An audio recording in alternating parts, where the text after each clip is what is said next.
feel like I have a lot of ideas about a lot of things.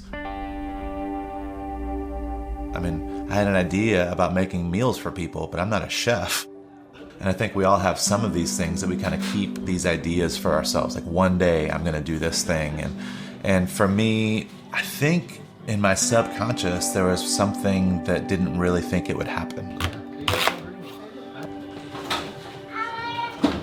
My wife's first pregnancy was incredibly complicated and high risk. So she was hospitalized for 3 months, and I lived in the hospital room with her, and every day for 3 months we had somebody from our church bring us either lunch or dinner. It blew us away, the way that they surrounded us and cared for us. The day that we got home from the hospital was the day that I felt like I could take a breath, right? My wife is safe. My son was born healthy. We were back in our own home, in our own space, and it was this first moment of just having some sort of relief. And I just remember like thinking, I want to cook dinner tonight. And I think part of it was because I'd watched 10 seasons of Chopped and I was like feeling overconfident. But there's a very real part of it that I think was tied to this sense that I'm making food in my kitchen because everything's okay. That night, I went to the store, got a bunch of ingredients. We invited our closest friends around the table, and I made these burgers, and everybody swore that they loved them, and I thought that they were okay. And honestly, after that, we started doing weekly dinners at the house. Every Sunday night, we do family dinner, and it just became this thing, this rhythm of when I am cooking and when people are around this table, it means that everything is okay. So I had this idea, what if I could recreate some of these experiences that I've had around a table?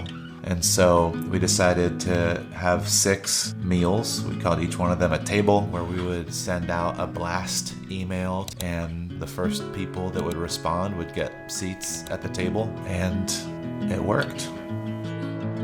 One of the tables that we did, I knew that I wanted to recreate those burgers that I made 8 years ago when we got home from the hospital. We're eating tonight the first meal you made. Yeah.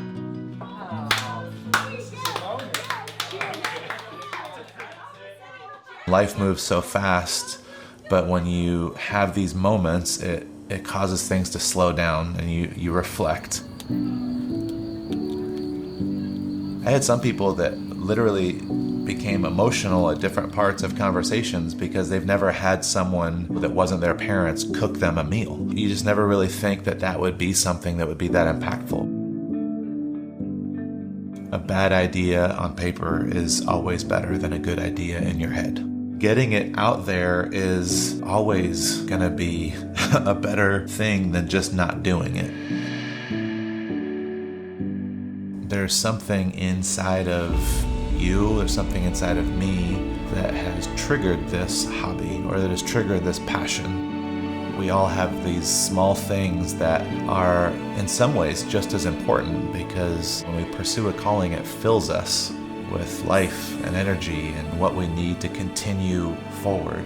These small callings, I think, are just as important to us as individuals as any big calling could ever be.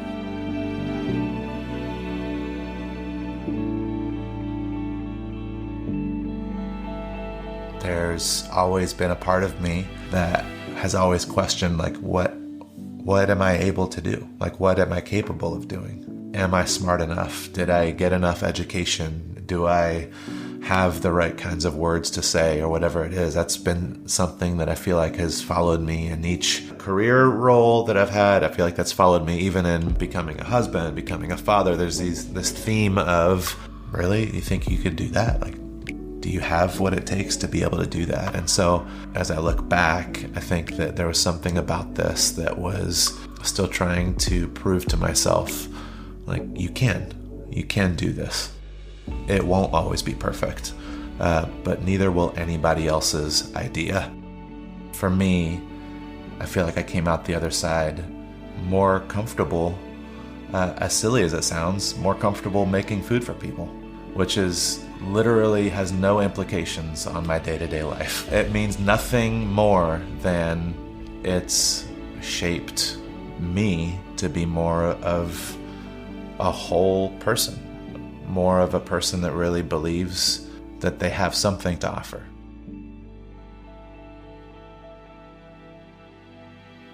When you have these ideas or passions or callings, figuring out what are the first steps that I can take, I think that's the best place to start.